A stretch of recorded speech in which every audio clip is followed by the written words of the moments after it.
ok video muốn nhung vậy thầm nè hay vậy hưởng bật phơn bật hay lấy nhung thêm capacitor đi muối còn đó hay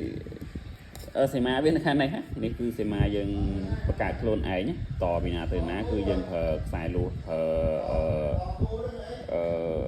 ផ្សារសណទៅវាចេញជាស៊ីម៉ាហើយអានេះកង់ដងយើងនិយាយពីវីដេអូមុនរឿងជើងបោកជើងដកអានេះគឺជា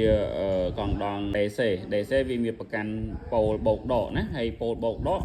អានេះវាមានសញ្ញាដកខាងខ្មែរនេះគឺខាងបោកតមកទៀតចេញពី rectifier នេះប៉ូណាបោប៉ូណាដកនៅមេរៀនខាងដើមយើងមាននិយាយណាទៅឆែកមើលទៅគឺយើងនឹងយល់ខាងណាបោខាងដកអញ្ចឹងខាងខ្មែរទាំងអស់នេះគឺចរន្តដកដល់ប៉ូលខាងសទាំងអស់នេះគឺចរន្តខាងបោកអញ្ចឹងចរន្តខាងបោកយើងចាប់ខាងបោកចរន្តខាងដកយើងចាប់ខាងដកណាសេមាយើងចាប់របៀបហ្នឹងអញ្ចឹងដំបូងយើងវាស់មើលឃើញថាភ្លើងវាឃើញបានតែ310ឯងឥឡូវយើងវាស់ម្ដងទៀតមើលថាក្រោយពីយើងដាក់ capacitor នឹងហើយភ្លើងវាឡើងដល់ប៉ុន្មានណាតោះយើងវាស់អូខេអញ្ចឹងយើងវាស់AC សិន AC នេះតោះមកយើងវាស់គៀនមួយកដាមួយ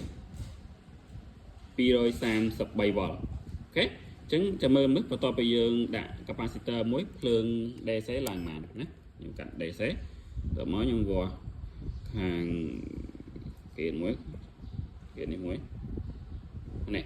មិនត្រឹមតែខ្វះហើយគឺលើសទៅទៀតណាក្រោយពីដាក់ capacitor ហើយវាឡើងរហូតដល់320 វ៉ុលណាសួរថាភ្លើងហ្នឹងបានមកពីណាអូខេជួបគ្នានៅវីដេអូក្រោយ